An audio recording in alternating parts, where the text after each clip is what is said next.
예수께서 그들 앞에 또 비유를 들어 이르시되 천국은 좋은 씨를 제 밭에 뿌린 사람과 같으니 사람들이 잘 때에 그 원수가 와서 곡식 가운데 가라지를 덧뿌리고 갔더니 싹이 나고 결실할 때에 가라지도 보이거늘 집 주인의 종들이 와서 말하되 주여 밭에 좋은 씨를 뿌리지 아니하였나이까? 그런데 가라지가 어디서 생겼나이까? 주인이 이르되 원수가 이렇게 하였구나. 종들이 말하되 그러면 우리가 가서 이것을 뽑기를 원하나이까? 주인이 이르되 가만두라. 가라지를 뽑다가 곡식까지 뽑을까 염려하노라. 둘 다 추수 때까지 함께 자라게 두라. 추수 때에 내가 추수꾼들에게 말하기를 가라지는 먼저 거두어 불사르게 단으로 묶고 곡식은 모아 내 곡간에 넣으라 하리라. 아멘. 인생을 살다 보면 우리 주변에 가라지라고 이름을 붙이고 싶은 대상들이 참 많이 있는 것 같습니다. 그 대상들만 없으면 세상이 좀 좋아질 것 같은데 왜 그런 존재들은 더 선명하게 부각되는지 참 안타까운 마음을 갖게 되는 때가 얼마나 많이 있습니까? 왜 도대체 하나님은 이런 존재들을 가만히 놔두는 것처럼 보일까요? 이 문제는 신정론의 문제하고도 연결이 되어집니다. 이 세상에 악이 존재한다면 하나님은 과연 존재한다고 말할 수 있는가? 하나님은 과연 선하다고 말할 수 있는가? 하나님은 과연 전능하다고 말할 수 있는가? 라고 하는 그런 문제들과 연결되어지는데요. 오늘은 이 문제를 다루는 알곡과 가라지의 비유를 통해서 신정론의 차원들을 우리가 함께 나누어 보고 또 이 알곡과 가라지의 비유가 우리에게 주는 은혜나 혹은 도전들을 함께 나누는 은혜의 시간이 되기를 주의 이름으로 축복합니다. 신정론 하면 이제 좀 네 가지로 정리를 할 수가 있어요. 네 가지의 명제로 구성이 되어지는데요. 첫 번째는 하나님은 존재한다라고 하는 명제입니다. 하나님이 존재하지 않으면 뭐 신정론을 우리가 논할 필요도 없죠. 두 번째는 하나님은 전능하다라는 겁니다. 전능하지 않다면 신이라고 말할 수가 없겠죠. 세 번째, 하나님은 선하시다라는 겁니다. 그리고 네 번째, 이게 이제 신정론을 불러일으키는 명제죠. 무고한 고통이 존재한다라는 겁니다. 이 세상에 악으로 말미암아 신음하는 무고한 고통들이 존재하는데 과연 이 앞에 세 가지의 명제를 옳다고 말할 수가 있는가? 라는 질문 앞에서 이것을 변론하는 것을 우리는 신정론이라고 부르죠. 이 네 가지 명제 중에 두 가지는 절대로 포기할 수 없는 명제라고 할 수가 있습니다. 첫 번째는 하나님은 살아계신다는 거예요. 아니, 하나님이 계시지 않으면 우리가 뭐 믿을 필요도 없고 또 우리가 이렇게 신정론에 대해서 중요하게 여길 필요도 없는 거죠. 두 번째는 하나님은 선하시다라는 겁니다. 그러니까 이게 무너지면 답이 없어요. 전능해. 근데 악해요. 답 없죠. 네. 힘을 가진 존재가 악하다? 그것만큼 큰 비극이 어디 있습니까? 그러니까 이 두 가지는 절대로 우리가 포기할 수 없는 명제죠. 그렇다면 이 무고한 고통 앞에서, 무고한 고통이라고 이름 붙이는 것 앞에서, 이 신정론에 대한 질문 앞에서 그러면 대답을 해야 되는데 이걸 그냥 주장해가지고는 지금 답이 안 나오니까 서로 모순을 일으키니까 뭔가 타협을 좀 해야 되지 않겠어요? 뭐 예를 들어 전능한데 선하지 않으면 답 없으니까 또 선하긴 한데 전능하진 않아도 답이 없잖아요. 그러니까 뭔가 지금 좀 타협을 해야 되는 어떤 명제들이 존재하지 않겠어요? 그래서 대부분 이 신정론의 문제에 대해서 두 가지의 대답이 존재합니다. 크게 말하면 바로 하나님은 전능하시다라고 하는 것에 대한 일정 정도 수정이 필요하다라는 겁니다. 그 다음에 마지막 무고한 고통이 존재한다라고 하는 이 명제를 수정해야만 앞에 세 가지를 지킬 수 있다. 이렇게 크게 두 가지를 주장하는데요. 먼저 두 번째 명제인 하나님은 전능하다를 수정할 필요가 있다라고 하는 겁니다. 그것은 신은 전능하지 않다라고 주장할 수밖에 없지 않느냐라는 거예요. 만약 전능한데 왜 악이 존재하느냐? 그러면 신이 악하다고 말할 수밖에 없지 않느냐? 그러므로 신이 전능하다라고 하는 이 명제를 좀 수정할 필요가 있다. 주로 이제 유대교 신학자들이라든지 철학자들이 이 부분을 많이 주장합니다. 아무래도 몇천 년 동안 고난을 당했던 민족이니까 현실성 있는 주장을 하고 있는 거죠. 또 실제로 성경에 보면 이렇게 보이는 것들이 너무 많고 그렇습니다. 이 주장을 하는 사람들은 고난이 변장된 축복이라든지 혹은 고난은 교육적 목적이 있다든지 하는 말을 통렬하게 비난합니다. 그렇게 말해버리면 하나님이 고통의 원인이라는 가정이 되어버리는 거죠. 한마디로 하나님을 악의 주체로 만들어 버리기 때문에 그렇습니다. 실제로 삶에 보면 감당 못할 고통이 있죠. 변장된 축복 혹은 위장된 축복이다라고 말할 수 없는 고통이 존재한다는 거예요. 또 하나님이 우리를 연단하기 위해서 허락하신 고통이라고 말할 수 없는 고통이 존재한다는 겁니다. 예를 들면 자녀가 잘못했을 때 우리가 회초리를 들기도 하죠. 그 회초리 같은 고난이 존재하는 거예요. 그건 위장된 축복이기도 하고 교육적 목적으로 사용하는 하나님이 허용한 고통이라고 말할 수 있죠. 그런데 예를 들어서 아주 못된 부모를 만났어요. 폭력을 행사하는 부모. 그래서 자녀 얼굴에 다리미로 그 얼굴을 지진다든지 이런 진짜 도대체 용납할 수 없는 그런 부모가 존재하죠. 그런 악이 있다는 거예요. 이걸 어떻게 연단이라고 말할 수가 있고 이걸 어떻게 위장된 축복이라고 말할 수 있습니까? 그렇게 말할 수 없는 고통이라는 게 존재하는 거죠. 그래서 마지막 무고한 고통이 존재한다. 그러므로 수정할 수 있는 건 이 하나님의 전능성밖에는 수정할 게 없다라고 말을 하는 겁니다. 그래서 생각보다는 하나님이 그렇게 전능하지 않다. 하나님의 전능성은 문제를 해결하는 전능성이 아니라 인간이 책임지고 그 악과 싸울 수 있도록 도전을 주는 전능성이다. 의 전도를 인정하는 것이죠. 근데 이렇게 말해버리면 우리가 이거를 수용하기가 너무 어려운 이유는 이렇게 말해버리면 하나님이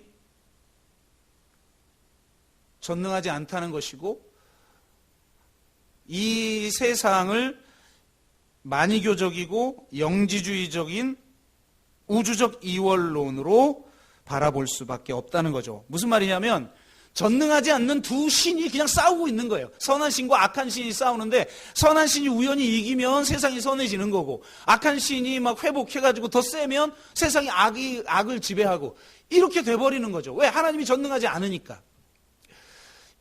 또 이렇게밖에 보일 수 없는 세상이잖아요.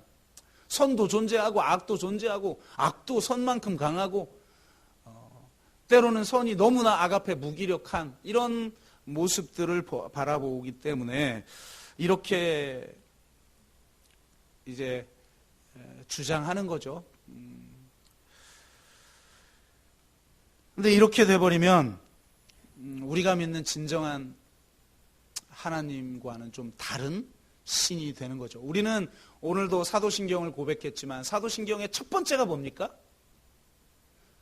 전능하사 천지를 만드신 하나님 아버지를 믿사오며. 이게 기독교의 대전제예요. 여기서부터 출발하는 거예요, 기독교는. 그러니 이렇게 전능하지 않은 신과는 다르다. 우리는 이걸 받아들이기는 좀 어렵다. 이렇게 볼 수가 있고요. 그렇다면 방법이 뭐가 있겠어요? 하나님이 살아계시고 하나님은 선하기도 하고 하나님이 전능하기도 하다면 이제 마지막 네 번째 명제를 좀 수정할 필요성이 밖에 없는 거죠. 이것이 주로 우리 개신교가 주장하는 이론입니다. 한마디로 무고한 고통이 존재한다라는 이 명제를 고쳐야 된다는 거예요. 이 주장을 하는 사람들은 대부분 인간의 자유의지를 강조합니다. 악은 인간의 자유의지에서 나온 선택의 결과라는 거예요. 고통과 악은 자유의지를 가진 인간이 하나님에 대한 반역이라는 잘못된 선택을 했기 때문에 나타난 결과다라는 거죠. 그러니까 한마디로 고통과 악은 인간의 책임이다 라는 겁니다. 여러분, 수긍이 되죠? 수긍되는 면이 있죠? 그런데 이렇게 주장을 해버리고 나면 전능한 하나님을 보호할 수는 있을지 몰라도 실제 삶에 존재하는, 아니 성경에서도 분명하게 이야기하고 있는 무고한 고통을 부정하게 된다는 겁니다. 무고한 고통을 부정하게 되면 어떤 결과가 있느냐? 이 악이라는 실체를 진지하게 고민하지 못하게 만들어요. 이 땅에 존재하고 있는 그 악의 권세, 정사와 그 권세의 실체를 파악하지 못하고 항상 자기를 바라보면서 내 안에 있는 죄만 바라보는 거예요. 내가 죄인이라는 거죠. 이 세상의 결과는 내 죄 때문에 발생한 문제라고 생각을 한다는 겁니다. 이런 논리를 가진 사람들이 이 세상의 무고한 고통으로 신음하고 있는 사람들을 향해서 자꾸 당신도 죄인이다, 우리도 공범이다, 이런 말 얼마나 많이 합니까, 기독교인들이. 참 답이 없죠. 그러니까 이중적인 상처를 주는 거예요. 악으로 인해서 무고한 고통 가운데 신음하는 사람들이 당신의 죄 때문에 이런 고통을 당하는 것이다 라고 말을 하니까 더 상처가 되는 거죠. 악을 사유할 수 없게 만들고 가해자를 벌할 수 없게 만들고. 왜? 피해자도 공범인데 무슨 가해자의 죄를 판단하고 그 죄를 벌할 수가 있겠습니까? 안 되는 거죠.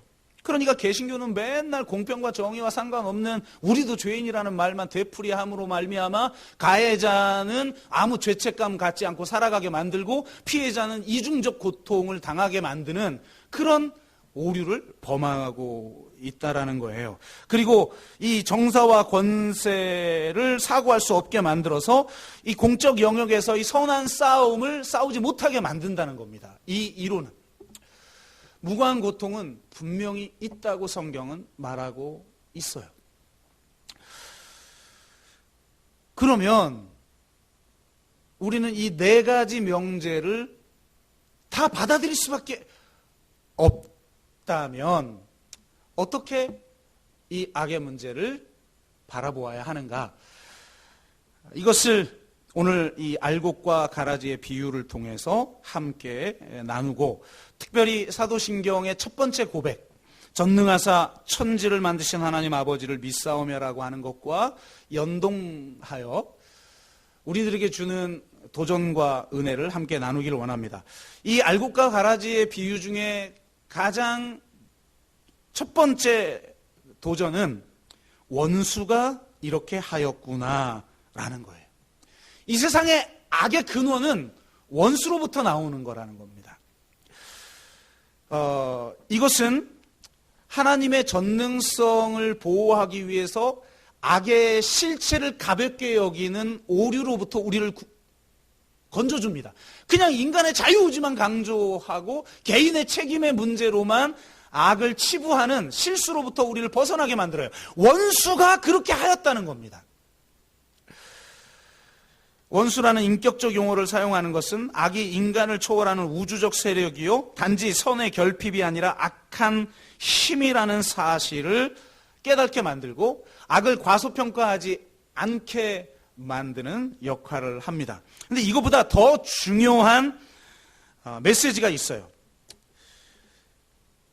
원수가 이렇게 하였구나, 원수가 가라지를 뿌렸구나 라고 하는 말은 악의 원인이 하나님이 아니라는 말이에요. 또한 굉장히 중요한 말인데, 이 세상, 오늘 이 밭이, 알곡이 자라는 이 밭을 예수님이 나중에 제자들이 무슨 말인지 못 알아듣겠어요 그랬더니 해명해 주시죠. 근데 이 밭을 뭐라고 그래요? 이 세상이라고 그러죠. 그러니까 이 세상 자체가 악한 게 아니라는 거예요. 이 세상 자체가 악해서 그 세상이라고 하는 밭에서 가라지가 나온 게 아니라 원수가 가라지를 뿌렸다라는 겁니다. 그러니까 두 가지를 알 수가 있는 거죠. 하나님이 악의 근원이 아니구나. 둘째, 이 세상은 악한 게 아니구나. 이 세상은 선하구나라는 겁니다. 전능하사 천지를 만드신 하나님 아버지를 믿사오며 하나님이 이 세상을 창조하셨다는 거예요. 이건 여러분 과학적 어떤 사실을 지금 주장하려고 하는 게 아니에요. 창세기 1장을 마치 과학적 용어로 접근하면 굉장히 큰 실수를 저지르게 되는데, 이 고대 근동의 당시에 있었던 그 신화들과 창세기가 어떻게 다른가. 그래서 이 창세기를 통해서 우리는 어떤 창조 신앙을 가질 수 있는가, 이게 중요한 겁니다. 고대 근동에 여러분 참 놀라운 건, 우리는 성경만 읽으니까 잘 모르시지만 거의 창세기 1장하고 비슷한 이 창조 설화들이 고대 근동에, 그러니까 성경이 만들어지기 이전에 고대 근동의 신화들에 이런 게 있습니다. 바벨탑 이야기도 있고 그 다음에 노아의 이야기도 다 있어요. 성경이 만들어지기 전에 일반 신화 다 있습니다. 있는 이야기예요. 그런데 뭐가 결정적으로 다른가, 기독교와. 이게 굉장히 중요한 거예요. 고대 근동에 보면 악이 먼저 있어요. 악이. 그러니까 선보다 악이 더 근원적인 실체예요. 고대 근동의 창조 설화를 보면 신들의 전쟁이 항상 나옵니다. 그리고 한쪽이 이겨요. 그리고 나머지 패배한 세력들은 반역한 세력이어서 징계를 당합니다. 그래서 이 반역한 신들의 시체를 가지고 우주를 창조하고 그 피와 진흙을 섞어서 사람을 만들어요. 반역이라는 악이 먼저 있고 보복적 폭력으로 응징하여 만들어진 존재가 이 세상이고 인간이라는 거죠. 그러니까 선이라는 것은 바로 이 실체화된 악, 그러니까 악이 너무 분명하게 먼저 존재하는 거예요. 그 악에 저항하는 폭력이나 혹은 힘을 통해 악을 통제하는 것, 이게 선이 되어버린다라는 거예요. 이것이 바로 이 애굽과 바벨론 제국 질서를 정당화하는 창조 설화들의 역할이었던 것이죠. 왜 강력한 제국의 힘이 필요하냐? 바로 이 악을 통제하는 힘이 있어야 된다는 거예요. 보복적 폭력을 가할 수 있는 힘을 갖지 않는 한 선은 불가능하다. 이게 제국의 신학이었어요. 세상의 윤리도 마찬가지죠. 악이라는 것이 먼저 있어요. 그 실체적 악을 구분하고 처리할 수 있는 능력이 선이죠. 선언적으로 식별 가능한 악에 대항하여 명시적으로 개입하는 것이 바로 선이 되어버리는 거예요. 이게 이 세상의 윤리죠. 우리도 종종 이런 윤리의식에 빠지게 되고, 사실은 이게 전적으로 잘못된 말도 아닌 영역이 분명히 존재해요. 그래서 세상 윤리에는 피해자 의식이 항상 있어요. 악이라는 게 있는데 이 악에 의해서 피해당하는 존재가 있다는 거죠. 그러니까 이 선은 이 피해를 증명하고 내가 피해당하지 않은 권리를 주장하는 것이 선이 되어버리는 거예요. 이게 정말 얼마나 안타까운 사회입니까? 이 세상에서도 여러분 여성들이 자신이 성폭력을 당한 것에 얼마만큼 처절하게 당했는지, 내가 얼마나 피해자다움을 가지고 있는지를 증명해야 그게 죄가 되어버리는 거 아니에요. 그러니까 이게 참 안타까운 일인 거죠. 그리고 피해자 의식뿐만 아니라 소위 철학자들이 말하는 르상티망이라고 있어요. 이게 분노, 원한 감정인데 악에 대한 분노, 악에 대한 원한 감정, 이것이 윤리를 가능하게 만든다는 거예요. 이런 윤리는 결국 폭력에 대한 유혹에 넘어가는 유약한 윤리라는 거예요. 그래서 종종 정의를 외치는 사람들과 급진적인 세력들이 폭력적인 이유, 바로 여기에 있는 것이죠. 제국주의 신학을 받아들이면서 자신의 기득권과 보수성을 유지하기 위해서 폭력을 사용하는 유혹과 선을 외치면서 폭력을 사용하는 유혹이 우리에게 둘 다 존재하는 거죠. 이것이 바로 이 세상의 윤리라면 이게 가장 적나라하게 지금 그 알곡과 가라지의 비유에서 나타나는 말이 뭐냐? 오늘 설교 제목이에요. 종들이 하는 말이죠. 우리가 뽑아버릴까요? 가라지라는 너무 명백한 악이 존재해요. 어떻게든 이 악을 해결해야 되는 것 아닙니까? 이 악에 대한 분노가 있어요. 하나님 뽑아버릴까요? 아니면 뽑아 주시옵소서. 사실 여러분이 속 시원한 게 아니에요. 이 마음이.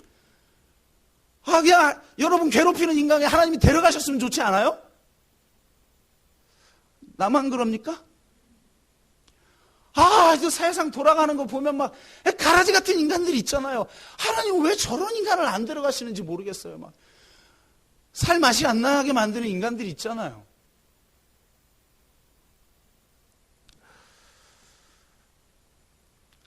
뽑아버릴까요? 라는 말을 가능하게 만드는 유혹이 이 안에 있어요. 근데 놀랍게 성경의 창세기 1장에서 말하고 있는, 사도신경에서 고백하는 전능하사 천지를 만드신 하나님 아버지를 믿사오며 라고 할 때, 하나님이 이 천지를 창조하실 때는 이 세상의 모든 신들을 상대화시켜버리고 피조물로 만들어버려 피조물로 격화시켰을 뿐만 아니라 이 세상을 말씀으로 창조하며 선하게 창조했다는 거예요. 선한 하나님이 이 세상을 창조하시고 보기에 심히 좋았더라 라고 말하신다는 거예요. 기독교는 악보다 선이 더 근원적입니다. 물론 기독교 안에도 악의 실체를 드러내고 악과 싸우는 면이 분명하게 있지만 기독교 윤리의 더 근원적인 것은 보시기에 심히 좋은 세상을 내가 먼저 누리고 그 씨앗처럼 나에게 다가오는 그 보시기에 심히 좋은 세상을 열매 맺도록 하는 삶, 이것이 기독교의 윤리라는 거예요. 차원이 다른 거죠. 악의 실체가 먼저 있고 그 악에 대한 분노가 나의 윤리를 가능하게 만드는 건데, 물론 그런 차원이 존재하나 기독교 윤리의 본질은 보시기에 심히 좋았다라고 하는 그 세상을 우리가 먼저 누리고 그렇지 못한 이 세상의 현실을 인정하면서 바로 그러한 세상을 만들도록 우리가 부름을 받았다는 겁니다. 그래서 기독교 윤리의 본질 안에는 사랑이 있는 겁니다. 사랑은 악을 이기는 능력입니다. 사랑은 모든 것을 이기게 합니다. 우리를 사랑하시는 이로 말미암아 우리가 넉넉히 이기느니라. 이것이 기독교에서 주장하고 있는 윤리입니다. 기독교에서 말하는 정의란 사랑으로 악을 이기는 겁니다. 정의란 사랑으로 보시기에 좋은 세상을 새롭게 창조해내는 것입니다. 악에 대한 분노가 우리의 동력이 아니라 샬롬에 대한 사랑이, 평화에 대한 사랑이 우리의 동력입니다. 비판하고 공격하기는 쉽지만 새로운 평화와 새로운 창조를 만들어내는 것은 어려운 것입니다. 부정적인 비판보다 긍정적 대안을 만드는 하나님 나라 운동에 우리는 참여를 해야 하는 것입니다. 성령이 임하면 우리 가운데 새로운 창조가 일어납니다. 성령의 능력은 창조의 능력입니다. 성령이 임할 때 새로운 창조는 일어나는 거예요. 오순절 성령이 임하자 이전에도 없었고 이후로도 없을, 그렇게 표현할 수밖에 없는 초대교회 공동체가 새롭게 창조되어 새로워지는 것입니다. 그리스도 안에 있으면 새로운 피조물이고 새로운 세상이 되는 것입니다. 우리는 바로 이 새로운 창조를 이 세상 가운데 보여주는 사람들입니다. 성령의 새롭게 하심을 보여주어야 합니다. 선이 악을 이기고 생명이 죽음을 이기고 빛이 어둠을 몰아내며 사랑이 정의를 완성하며 안식이 폭력을 이기는 것을 보여주어야 하는 것입니다. 이것이 원수가 이렇게 하였구나라는 말에 담겨진 도전인 것입니다. 두 번째는 가라지는 반드시 풀무불에 던져지게 될 것이라는 선언입니다. 하나님은 전능하시다는 거죠. 전능하사 천지를 만드신 하나님 아버지를 내가 믿사오니, 이 전능하사가 무너지면 기독교는 무너지는 거예요. 악을 과소평가하는 것도 문제지만 악을 과대평가하는 것도 문제라는 겁니다. 악은 잠정적일 뿐입니다. 악은 창조의 본래적인 특성이거나 영속적이라고 말할 수 없는 것입니다. 그래서 결국 가라지는 반드시 말세이의 풀무불에 던져지게 될 것이라고 성경은 분명하게 말하고 있습니다. 이것이 우리에게 주어진 영광이에요. 심판은 두려움이 아니라 영광입니다. 놀랍게도 이 알곡과 가라지를 해석해주는 후반부의 구절을 읽어보면 이렇게 돼 있어요. 40에서 43절 말씀을 제가 읽어드립니다. 그런즉 가라지를 거두어 불에 사르는 것 같이 세상 끝에도 그러하리라. 인자가 그 천사들을 보내리니 그들이 그 나라에서 모든 넘어지게 하는 것과 또 불법을 행하는 자들을 거두어내어 풀무불에 던져 넣으리니 거기서 울며 이를 갈게 되리라. 그때의 의인들은 자기 아버지 나라에서 해와 같이 빛나리라. 귀 있는 자는 들으리라. 여러분, 우리에게 주어지는 영광이 무엇인지를 볼 수 있어야 합니다. 그 영광을 볼 수 있어야 지금 여기서 선한 싸움을 싸울 수 있는 거예요. 우리가 해와 같이 빛나게 될 것이라는 사실을 여러분 깨달으시기를 주의 이름으로 축복합니다. 이 영광의 소망이 지금 여기에 고난도 능히 견뎌내게 만드는 겁니다. 생각건대 현재의 고난은 장차 우리에게 나타날 영광과 비교할 수 없도다. 악에 대한 분노 때문에 우리는 선한 싸움을 싸우는 게 아니에요. 물론 그 분명한 동기가 있죠. 정의와 공평이라는 감각을 가지면 이 세상에 대해서 우리는 정의로운 분노를 가지고 분명히 싸웁니다. 그러나 그것은 본질적인 우리의 감정과 우리의 원동력이 아니에요.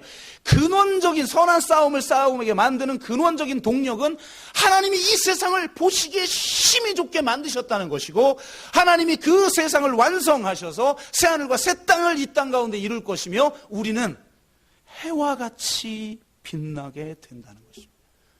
여러분, 이런 영광에 대한 소망이 여러분 가운데 있으시기를 주의 이름으로 축복합니다. 저는 정말 기대가 돼요. 동방 기독교는 이것을 신화라고 표현했어요. 신처럼 된다. 서방 기독교, 우리가 속한 서방 기독교는 이걸 영화라고 표현했어요. 영화롭게 된다라고 표현을 했는데요. 정말 얼마나 놀라운 영광이냔 말이에요. 여러분, 솔직히 우리가 기독교인이 아니면 이렇게 살 필요가 없는 힘든 삶을 살아가는 사람 참 많죠. 솔직히 오늘 같은 날 여기 와야 쓰겠습니까? 일주일 내내 힘들게 사시다가 하루 쉬어야 되는데 또 일부 예배 드리는 분들은 9시까지 오고 지금 저기 주일학교에서 진짜 나는 애들을 보는 우리 교사들이 위대하고 생각합니다. 저는 말이라도 이렇게 통하죠. 이렇게 듣고라도 계시죠. 유아유치부나 어린이부는 듣지도 않아요. 말귀도 못 알아듣고 그런 애들 데리고 그 영혼에게 하나님의 말씀을 심어주겠다고 하면서 9시에 나와가지고 예배 드리고 지금 주일학교에서 고생하고 정말 예수님 안 믿으면 뭐하러 이렇게 삽니까 우리가. 노세 젊어서 노세. 제 아내가 여행에 대한 강의를 할 때 굉장히 재밌었던 문장 중에 하나가 그거였어요. 여행은 가슴 떨릴 때 떠나야지 다리 떨릴 때 떠나면 안 된다. 근데 우리 그렇잖아요. 가슴 떨릴 때는 일하느라고 내일 천국에 간다면, 아니 일주일 후에 천국 간다면 뭐 하시겠어요? 일이가 여행 아니에요, 다. 진짜 그리스도인은 뭐라고 대답해야 된다고 그랬죠? 제가 저번에 대답해 드렸죠. 진짜 그리스도인들은 내일 주님이 나를 부르시거나 혹은 일주일 후에 나를 부르시거나 한 달 후에 나를 부르신다. 그럼 내일 뭐 하겠어요?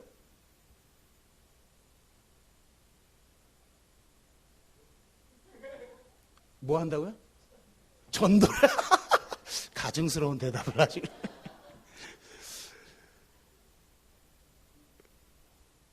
오늘 하는 일을 내일도 한다. 이렇게 대답할 수 있는 사람이 지금 가장 행복하게 사는 사람이죠. 가슴 떨릴 때 떠나시기를 주의 이름으로 축복합니다. 다음 주에 출석 인원이 반으로 줄는 역사가 일어날 것 같은 불길한 예감이 드는데, 여러분 보세요. 다 그러고 싶은데도 여기 왜 나오냐 이 말이에요, 도대체. 우리가 그리고 왜 선한 싸움을 싸웁니까? 아니 솔직히 세상에서 성공하고 우리도 세상의 가치와 타협하고 여러분 그러고 싶죠. 왜 우리는 이렇게 왜 이렇게 힘든 가치를 추구하면서 살아갑니까? 세상 경쟁할 때 우리는 서로 섬겨야 한다고 말을 하고, 세상이 성공을 추구할 때 우리는 낮은 데로 가야 한다고 말하고, 세상이 인정받음을 추구하려고 할 때 우리는 자기를 부인해야 된다고 말하고, 왜 이렇게 힘들게 살아가냔 말이에요. 장차 우리에게 나타날 영광과 현재의 고난은 비교할 수 없는 줄로 믿습니다. 지금 여러분 우리가 고민하고 아파하지만 그 악이라는 거 여러분 별거 아닙니다.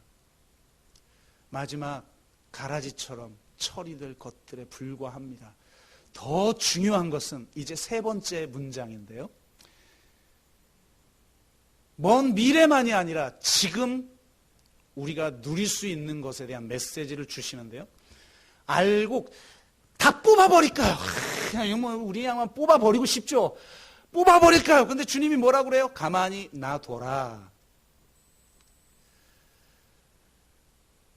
알고까지 뽑을까 염려하노라. 이게 정말 얼마나 기가 막힌 말입니까? 저는 이 말씀에 세 가지 메시지가 있다고 생각하는데요. 첫 번째는 우리는 항상 자신을 알곡이라고 생각하고 누군가를 가라지라고 생각합니다. 나의 알곡됨을 주장하기 위해서 우리는 나의 선함을 증폭시킵니다. 그리고 상대의 가라지됨을 증명하기 위해서 상대의 실수, 상대의 잘못, 상대의 악, 상대의 죄를 증폭시켜요. 그러면서 그와 나는 다르다라고 생각하는데 주님이 뭐라고 말씀하시냐면 이게 구분이 안 되는 영역이 있다는 거예요. 가라지를 뽑아내다 보면 알곡도 뽑힌다는 거예요. 우리가 가라지와 그렇게 멀리 있지 않다. 우리가 가라지와 분리가 불가능할 정도로 가까이 있는 존재다라고 하는 것을 우리에게 보여주는 겁니다. 내가 악과 그리 멀지 않다라는 사실을 우리는 놓쳐서는 안 돼요. 제가 그래서 기독교 영성은 혁명가적 영성과 성자적 영성을 반드시 갖춰야 된다라고 말하는 게 바로 그래서 그럽니다. 개신교는 혁명가적 영성이 없어요. 그래서 공적 영역에서 정의를 위해서 이 땅의 공평을 이루기 위해서 선한 싸움을 싸우질 않아요. 오직 개인의 내면의 문제와 개인의 태도의 문제만을 다뤄요. 그러다 보니까 지금 이 공론장에서 기독교는 대화 파트너로 취급도 될 수가 없는 지경에까지 이르러 버렸어요. 하나님 나라 신학을 완전히 왜곡시켜 버렸어요. 그런데 반면 이 땅의 악의 실체들을 분명하게 규정하고 그 악에 대한 분노로 말미암아 정의로운 삶을 사는 사람들을 보면 끊임없이 비판만 하고 자기를 보질 못하는 거예요. 성자적 영성의 가장 핵심이 뭡니까? 내가 죄인이구나. 내가 도대체 은혜 없이는 살 수 없는 존재구나. 내가 알곡이고 상대는 가라지다라고 말할 수 없는, 그게 구분이 불가능한 존재구나 라고 하는 철저한 인식이 없이는 우리는 성자적 영성을 가지고 살아갈 수 없어요.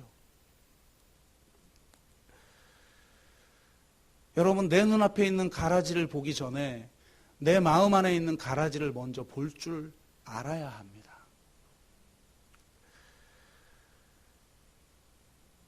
그래야 알곡과 가라지가 있는 세상에서 살아갈 수 있습니다. 두 번째는 이 비유의 많은 신학자들이 이 비유의 핵심 주제는 결국 인내다라고 하는 겁니다. 솔직히 뭐 좀 그냥 세상도 한꺼번에 뒤집어졌으면 좋겠잖아요. 그냥 혁명이 일어나가지고. 여러분은 그런 마음 없어요?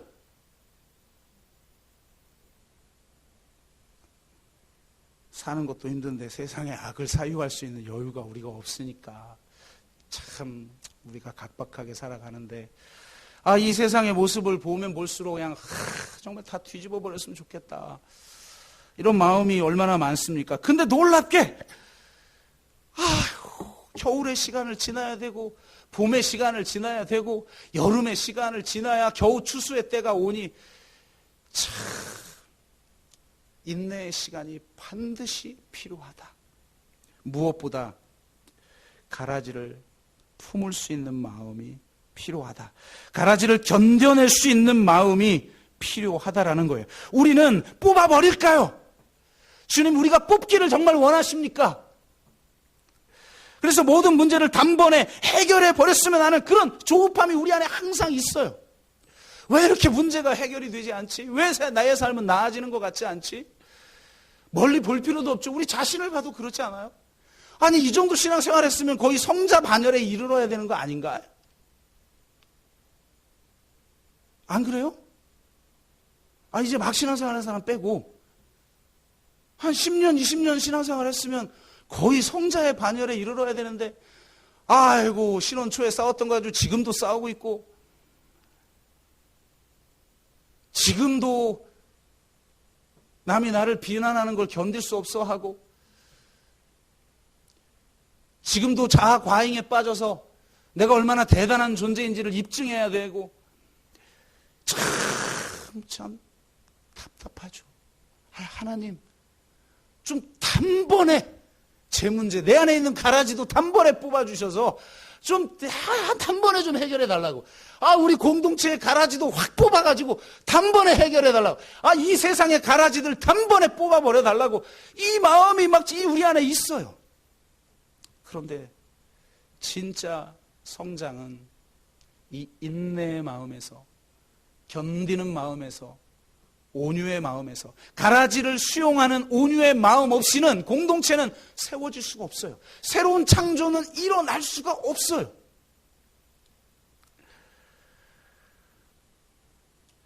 그러므로 여러분, 진정으로 서로에게 오래 참고 인내하시는 분들이 되시기를 주의 이름으로 축복합니다. 옆 사람 딱 잡으세요. 부부가 많이 앉아 있는데, 여보, 내일 가서 도장 찍으려고 그랬는데 그런 마음 많잖아요. 근데 여보, 사랑해. 인내하고 오래 참고 견디고 온유한 분들이 되시기를 주의 이름으로 축복합니다. 그러지 않는 한 공동체는 절대 될 수가 없다.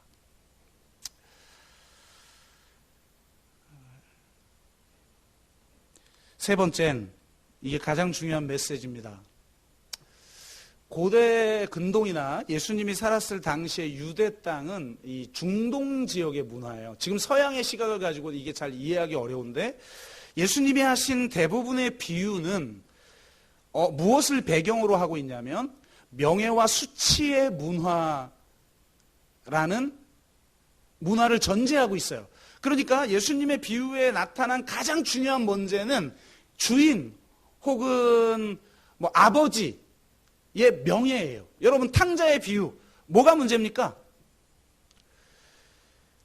여러분, 당시의 문화에서는 둘째 아들이 유산을 미리 땡겨달라고 그러는데 그걸 준 게 말이 안 되는 거예요. 이건 지금 자식의 문제. 이 정도 요구는 아버지가 죽을 때나 할 수 있는 요구예요. 그러니까 나는 아버지를 죽은 자처럼 여긴다, 이 말이에요.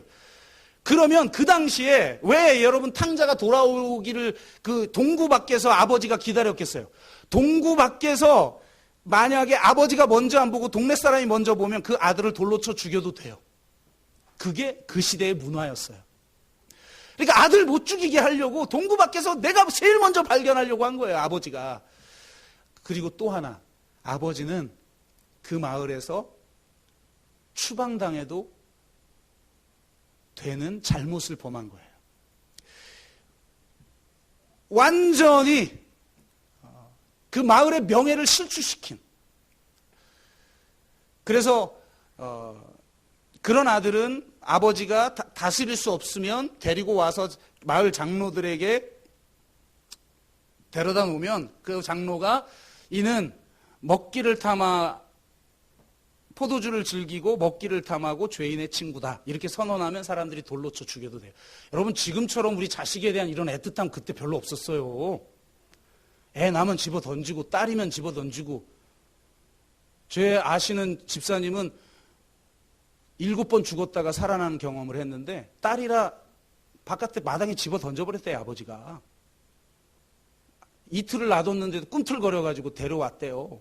방에 했는데 또 죽었대요. 그래가지고 가만히로 이렇게 둘둘 말아가지고 또 마당에 던져놨는데 조금 있다 보니까 또 꿈틀거려가지고 데려오고. 그래서 7번 죽었다가 살았대요. 믿거나 말거나. 그래서도 던져지고 막 이랬던 시대란 말이에요. 그런데 자식에게 그 유산을 물려줬다?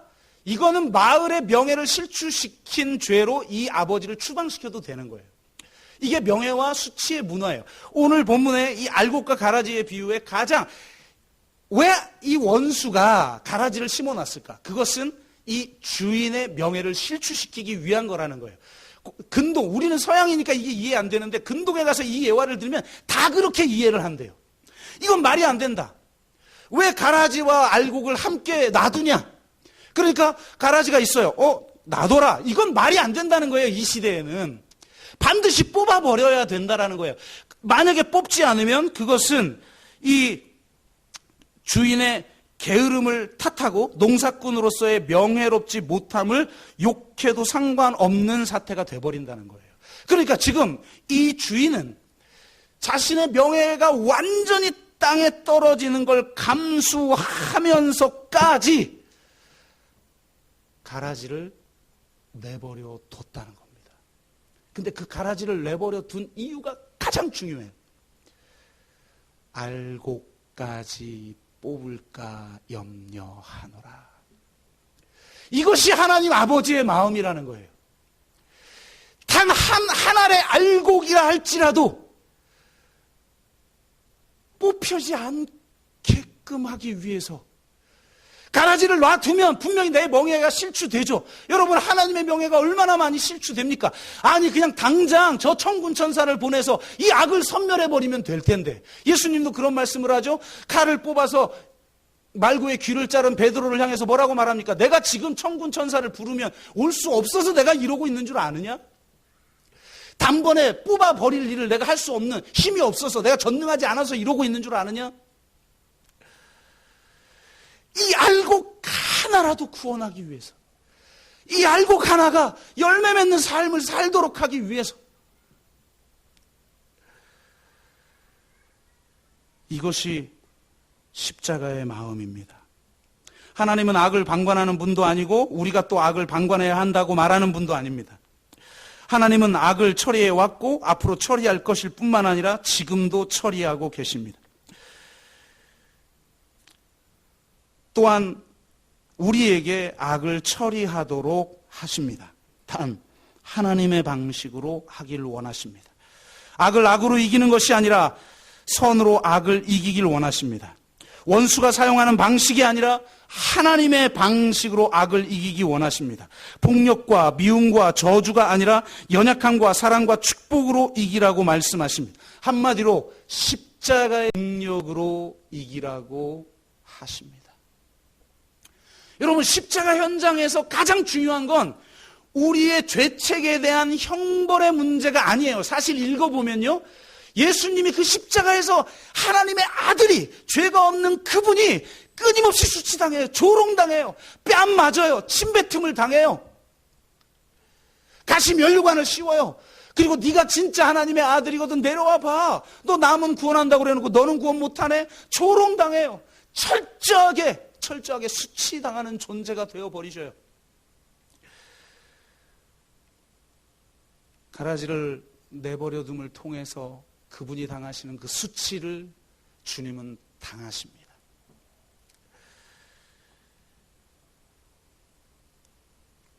그러므로 지금까지 살펴본 것에 대한 최종 결론은 이렇습니다. 결론을 대신하여서 말씀드리면 하나님은 살아계십니다.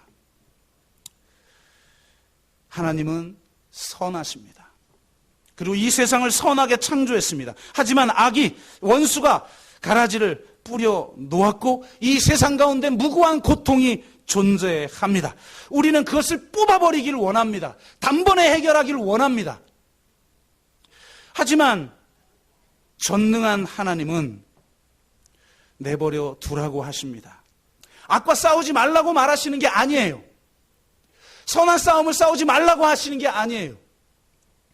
십자가의 능력으로 악을 이기라는 거예요. 최종적으로 처리될 것이다. 이걸 믿고 그 영광의 소망 가운데 살아라. 또한 이미 십자가에서 궁극적으로 처리되었다. 원수의 머리를 상하게 하였다. 내가 천군 천사를 보내서 그냥 다 뽑아버리고 쓸어버리고 처리해버릴 수 있으나 이 알곡을 뽑을까봐, 바로 이 알곡을 구원하기 위해서, 바로 우리를 구원하기 위해서, 우리가 상처 입을까봐 끝까지 참으시고 인내하시고 자신의 생명을 십자가에 내어주셨습니다. 하나님의 전능성은 하고 싶은 대로 모든 것을 할 수 있는 능력의 전능성이 아닙니다. 가라지를 한 번에 뽑아버리는 폭력적 전능성이 아닙니다. 하나님의 전능성은 가라지를 놔두는 인내의 전능성이요, 자신의 명예를 포기하는 낮아짐의 전능성이요, 십자가에 자신을 완전하게 내어주는 약함의 전능성이요, 어떻게든 알곡 하나리라도 더 보호하고 구원하고 그 열매 맺게 하려는 사랑의 전능성인 겁니다. 기독교에서 말하는 전능성은 약함의 전능성이요, 사랑의 전능성이요, 겸손의 전능성이요, 인내의 전능성인 것입니다. 이 십자가의 사랑에서 우리가 보시기에 심히 좋은 하나님의 세상을 경험하고, 그래서 우리도 선으로 악을 이기고 낮아지고 인내하고 약해질 줄 알고 오직 사랑으로 자신을 내어주는, 주님이 십자가에서 자신을 내어주었던 것처럼 우리도 내어줄 줄 아는 사랑, 그 사랑만이 가정을 지킬 수 있고 공동체를 지킬 수 있고 이 세상을 새롭게 하는 하나님의 능력인 줄로 믿습니다. 그 능력을 우리가 함께 맛보는 그런 아름다운 공동체 되기를 주의 이름으로 축복합니다. 우리 기도합시다.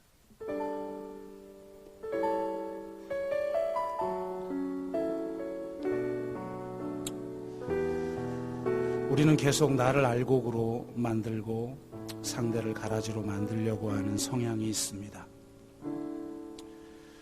그리고 단번에 해결하고 싶어 뽑아버릴까요?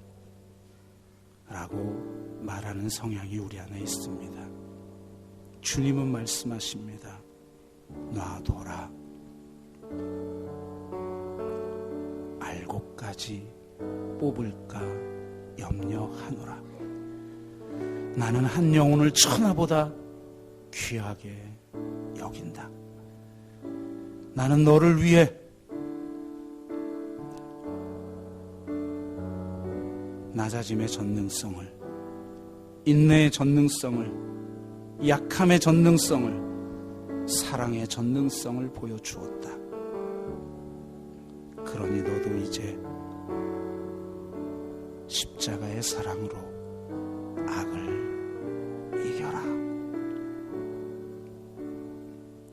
말씀하십니다. 우리를 새롭게 하는 능력은 그리스도 안에 있습니다. 십자가 안에 있습니다. 그 십자가의 사랑, 그 사랑 아니면 은혜 아니면 한순간도 살아갈 수 없는 존재임을 고백하기를 원합니다.